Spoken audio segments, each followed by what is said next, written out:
So, this first thing I'm going to read is interactive, and here's how it works. I want you guys to think of how you would end this sentence. I like it when blank. Okay, I like it when blank. So think of that. I'll give you like a minute to think of that. And then on the count of 3, I want you guys to say your sentence, right? I like it when blank. And then, when do you like it, Mike? And then, so it's interactive. You'll get to say 2 sentences, and I'll read you a really long poem. So, all right, you guys all got one? Yep. Okay, here we go. 1, 2, 3. I like it when How do you like it, Mike? That's what I like it. like what she likes. Yeah. I like it when the audience camera accidentally catches the kid who doesn't give a shit about the home run. Carolyn says you need to wait 10 seconds before CPR, which is a delay never depicted in movies. Imagine living as a roller coaster critic. Some people like certain frozen meals so much they learn how to make real versions of them. A Pop-Tarts restaurant opened in Times Square. You can buy Pop-Tarts sushi. When you read a lot of news stories about these kinds of things, you realize that only one kind of humor is allowed in contemporary journalism. The world suggested by this humor is something distant, like a card trick you get in the mail. Do you ever take overheard advice? Like if one stranger swears by coconut water to another stranger, will you try coconut water? What can it hurt? Aren't there many people you have failed to thank? One of my stronger memories is sitting in the Blueberry Twist, realizing who made his living off poker. One girl who worked at Blockbuster was always negative. Even when I saw her excited about something the other day, maybe a coupon for paper towels, maybe a new color of berry, she seemed more anti-complaining than actually expressing happiness. Speaking of anti, the father insisted bats weren't real and tried to get everyone in the car. One time Chris said he had nothing to do on Christmas Eve and he was planning on driving by my house, but he didn't. He told me this around March. The next poem is called, I just wrote it today, I'll try to remember it from memory. It's called, Is Janey Smith Going to Fuck My Girlfriend? Here it goes. No. I got a text from Carolyn. The next poem is also, that's it. She said no to. Yeah. Fuck, right? The next poem is also interactive, and it's called Come On. And I'm just going to read a lot of questions, and I want you guys to just yell, come on, after all of them, and I'll stop when your enthusiasm runs out. Alright, come on. What kind of farmer's market doesn't have free samples? Come on! Good. What kind of a personality trait is a preference for ginger ale? Come on! What kind of beautiful weather doesn't know it's September 11th? Come on! What kind of parent teaches their kid to ride a bike in the parking lot of the funeral home? Come on! What kind of ballet calls itself contemporary? Come on! What kind of girl takes pictures of her shirts? Come on! What kind of security firm wants a list of favorite ice cream toppings? Come on! Alright, that's it. This next poem is... Come on! I gotta string you along. This next poem is about everyone I've ever met.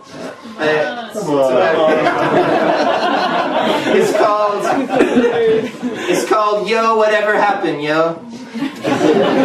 Yo, whatever happened to that old hippie from Arizona who got off the train with me in Springfield? He was smaller than his hair. His hair was smaller than his backpack. One thing he said was, whoa, don't trust the cab drivers. Yo, whatever happened to that girl whose ex-boyfriend was the son of a tea magnate? She gave me all these fancy strainers. What the shit do I do with that shit? We saw a production of Glengarry Ross in which none of the actors were old enough. One thing she collected was Swedish vampire movies. Yo, whatever happened to that cab driver who drove us to the Comfort Inn? We convinced him our band was famous. We were not a band. Francesca beatboxed and I did my Paul Simon impression. The cab driver's girlfriend was in Ireland. We asked him if he wanted to break into the hotel pool with our bodies. One thing I'm not sure about is if his girlfriend was a terrorist. Yo, whatever happened to Matt with 1T who lied to us in 3rd grade about winning lunch with the Power Rangers? For some reason, I imagined black wristbands, off-label 40s, and poison oak. One thing I wish I hadn't invented was calling him Fat Matt the Bath Mat. Yo, whatever happened to that boy who kissed a light bulb in the high school variety show?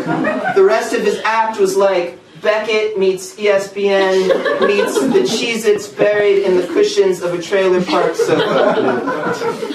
He was, more or less, my cousin. One thing I hope is he never joined the army. Yo, whatever happened to that guy who bought a castle to film a sword fight inside? His father owned dozens of golf courses. Last time I checked, he changed his name to River of Truth. In Spanish.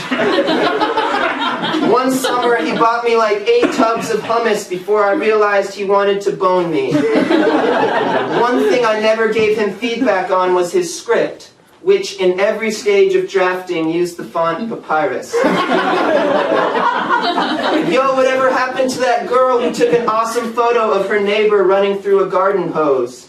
She would drive miles for a decent blended mocha. Her name was spelled a boy version of itself. One thing she said was, I really hope God doesn't turn out to be some kind of Smokey the Bear type cunt sack. Alright, I'm just going to read a little story now to finish up. I'm going to Thailand tomorrow, so I really don't want to take those books with me. It's a long story, but just give Mike Kitchell your money and just take my books. Please take them. So they're heavy. Alright. I don't know if that devalues them. I don't know. I've been reading this book called Debt by David Graeber. Has anybody read that book? No. Man, it's really fucking me up. Come on! Alright, this is a little story. You guys remember those little hearts you gave them, your kid? Alright, good. Can relate to the story then.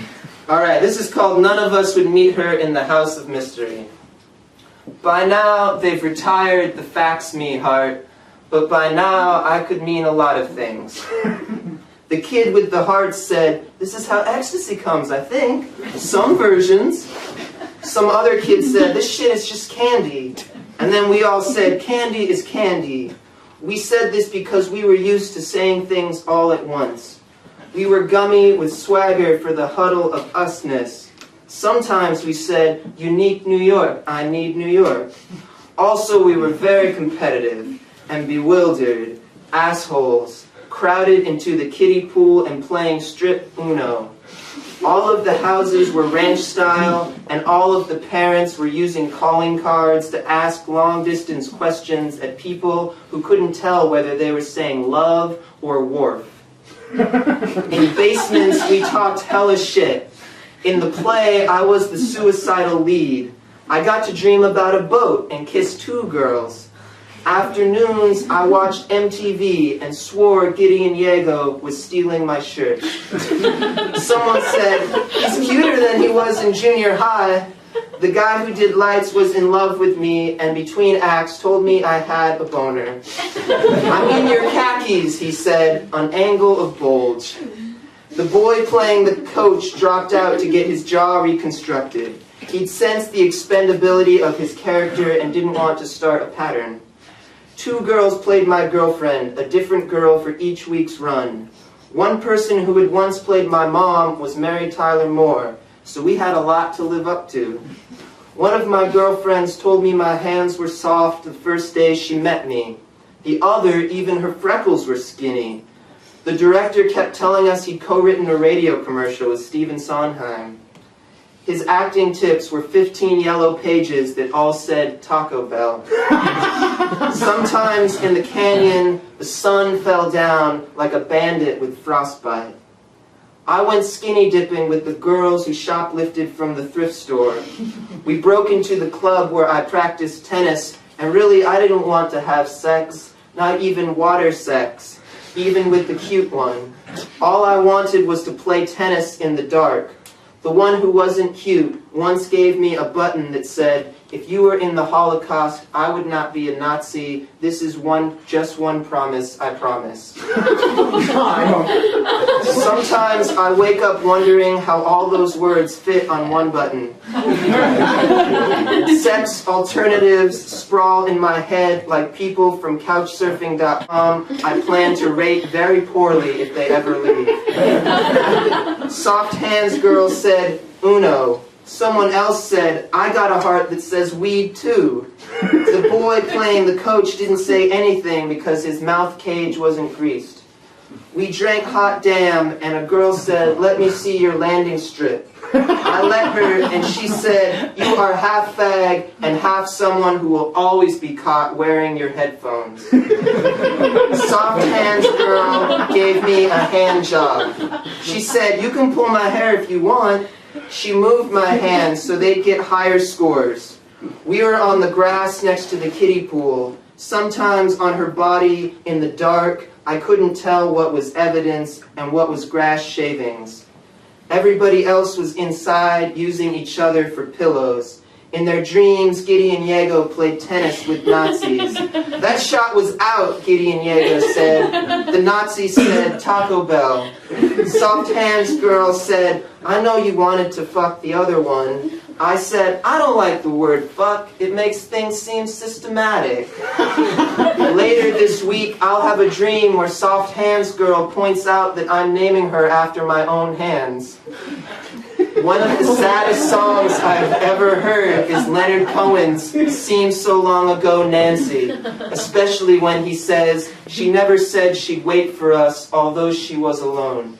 But then you see a picture of Leonard Cohen crouching on railroad tracks wearing a beret, and you realize he's spamming with lies like "take your pick." I put my tongue between the breasts of Soft Hands Girl, and it tasted like what would happen if cashews could sweat. She said she couldn't put me inside her because her dad had already let her get a tattoo, and she didn't want to push it. She gave me a hand job and wiped it off on the grass. What I didn't realize until a lot of people later was that people could get excited just by watching other people's faces. That seems terrible.